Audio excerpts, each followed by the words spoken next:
Halo semua, salam sejahtera Malaysia. Selamat datang ke channel Fels Lifestyle. Saudara-saudara yang amat dihormati, tuan-tuan dan puan-puan semua, seperti yang kita tahu, kejutan baru ataupun mungkin kejutan buruk untuk Perikatan Nasional setelah rasmi Barisan Nasional ataupun merangkap Kerajaan Perpaduan sekali lagi membuktikan bahawa Kerajaan Perpaduan semakin kuat, semakin kukuh setelah kemenangan Barisan Nasional di pilihan raya kecil Dun Pelangai. Nah, tuan-tuan dan puan, susulan daripada kekalahan itu, baru-baru ini juga kekalahan PN di dua PRK Dun Simpang Jeram dan juga Parlimen Pulai. Kali ini pula di Dun Pelangai pula dimenangi oleh BN ataupun Kerajaan Perpaduan. Nah, ini sudah cukup membuktikan bahawa Kerajaan Perpaduan semakin kuat, semakin utuh.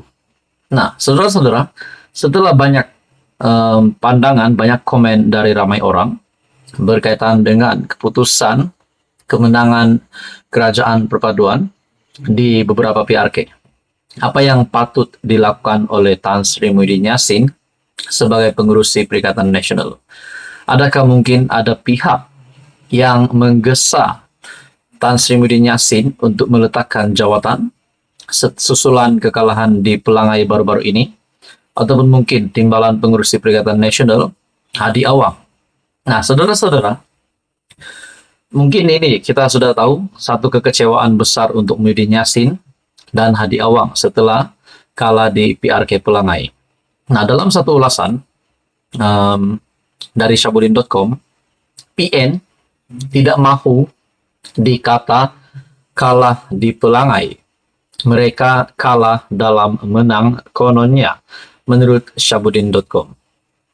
Seronok bercampur geli hati pun ada bila membaca pelbagai ulasan dan reaksi para pemimpin PN serta penyokong gabungan itu berkenaan keputusan PRK Dun Pelangai yang diumumkan.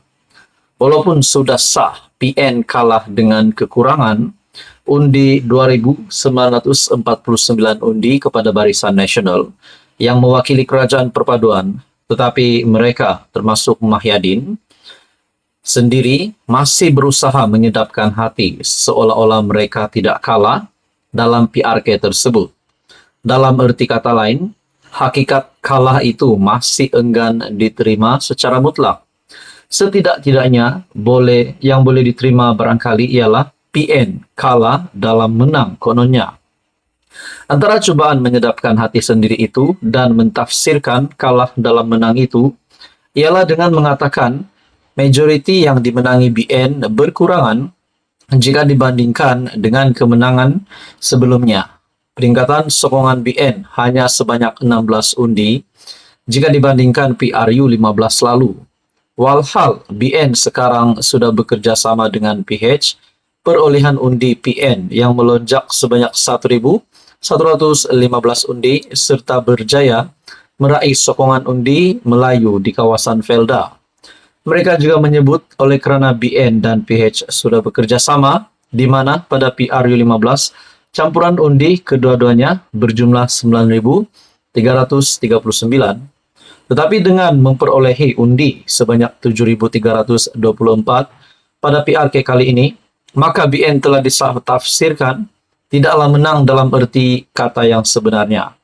Kata mereka lagi, dengan peningkatan undi diperolehi BN hanya berjumlah 16, 7.308 undi pada PRU 15 dan 7.324 undi pada PRK. Di samping majoriti kemenangan pula menurun daripada 4.048 kepada 2.949. Artinya, kerjasama BN dengan PH tidak memberi kesan cukup baik kepada Kerajaan Perpaduan. Walaupun menang, kata mereka, BN sebenarnya boleh dianggap telah kalah atau menang dalam kalah.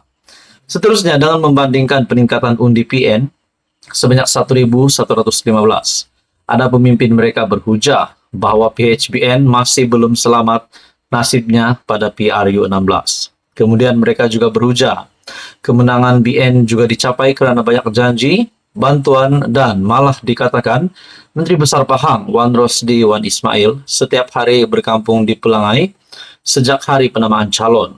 Sebab itulah BN menang. Kalau tidak, belum tentu juga tambah mereka. Rasa-rasanya sehingga 2-3 minggu lagi pun kita masih boleh mendengar hujah-hujah kala dalam menang daripada pemimpin dan penyokong PN ini apabila bercakap berkenaan PRK Pelangai. Susah benar nampaknya mereka hendak mengakui hakikat kalah. Bahkan jika siang malam mereka bercakap dengan hujah yang sama, keputusan PRK Pelangai tetap sama seperti yang telah diumumkan dan tidak mungkin boleh berubah. Jika tiada harapan untuk menukarnya, bukan saja di Pelangai, tetapi juga di kawasan pilihan raya lain, yang komposisi pengundinya hampir sama, senang cerita, kalah kali ini dan PN bakal kalah lagi pada PRU 16 nanti menurut Syahbudin Husin. Apa komen Anda? Teruskan bersama di dalam channel ini untuk info yang seterusnya. Mohon bantu channel ini dengan menekan butang like, share, dan juga subscribe. Apa yang zalimnya Anwar bila pejabat Peguam Mahyadin diserbu SPRM? Wah, itu adalah satu tajuk ulasan dari syahbudin.com ataupun Syahbudin Husin. Baru-baru ini kita tahu pejabat Peguam Tan Sri Muhyiddin Yassin, Presiden Bersatu, diserbu oleh anggota SPRM.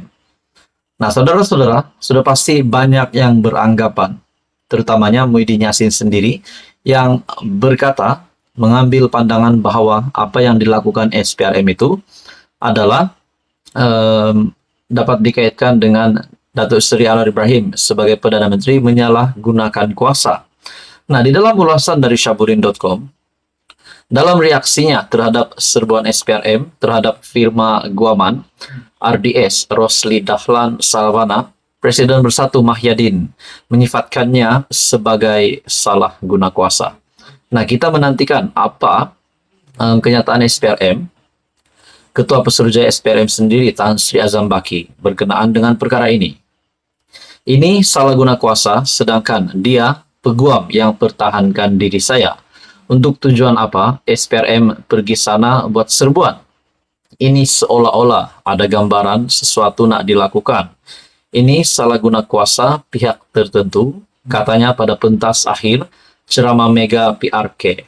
Walaupun kita tahu keputusan PRK Pelangai berpihak kepada Barisan Nasional ataupun Kerajaan Perpaduan. Nah, di dalam ulasan ini lagi, menurut Tan Sri Muhyiddin Yassin, Anwar cukuplah, jangan teruskan kezaliman ini. Berikan tumpuan menyelamatkan ekonomi negara dan beri bantuan supaya rakyat terbela, katanya lagi. Rosli Dahlan yang merupakan rakan kongsi RDS adalah penasihat utama Bersatu dan juga peguam yang diketahui mempunyai hubungan rapat dengan Muhyiddin. RDS mewakili Mahyadin dalam kes saman fitnah bekas Perdana Menteri itu terhadap Anwar berkaitan isu pelupusan hutang Felda. Laporan awal SPRM ini menyebut seramai 12 pegawai SPRM menyerbu pejabat RDS di Publika Kuala Lumpur untuk mendapatkan beberapa dokumen bagi tujuan siasatan yang pada awalnya tidak disebutkan. Kemudian, Ketua Pesuruhjaya SPRM Tan Sri Azam Baki mengesahkan serbuan tersebut dan mengatakan ia adalah berkaitan siasatan yang ada hubungan dengan usaha kerajaan untuk mendapatkan semula aset 1MDB. Tanpa menyebut nama, Azam berkata, peguam tersebut merupakan salah seorang daripada beberapa individu yang disiasat mengikut Akta SPRM 2009 dan Akta Pencegahan Pengubahan Wang Haram, Pencegahan Pembiayaan Keganasan dan Hasil daripada Haram 2001. Azam juga menafikan kehadiran pegawainya ke premis peguam tersebut menyalahi mana-mana akta yang berkuat kuasa. Nah, bermakna serbuan ini adalah sah dan tidak menyalahi mana-mana akta yang berkuat kuasa. Dan tidak dinyatakan di sini juga bahwa kenyataan Azam Baki itu menunjukkan bahwa Datuk Seri Anwar Ibrahim menyalahgunakan kuasa. SPRM mematuhi semua peraturan serta menyedari privasi antara peguam tersebut dan klien-kliennya. Jadi saudara-saudara, apa komen Anda? Menurut Syahbudin lagi, bahkan menghalang siasatan dan membuat tuduhan yang bukan-bukan, seperti dilakukan Mahyadin, itulah sebenarnya suatu kezaliman. Apakah membantras rasuah suatu kerja zalim? Jadi, di mana zalimnya Anwar dan SPRM dalam hal ini? Saudara-saudara, apa komen Anda? Teruskan bersama di dalam channel ini. Jangan lupa tekan butang like, share, dan juga subscribe.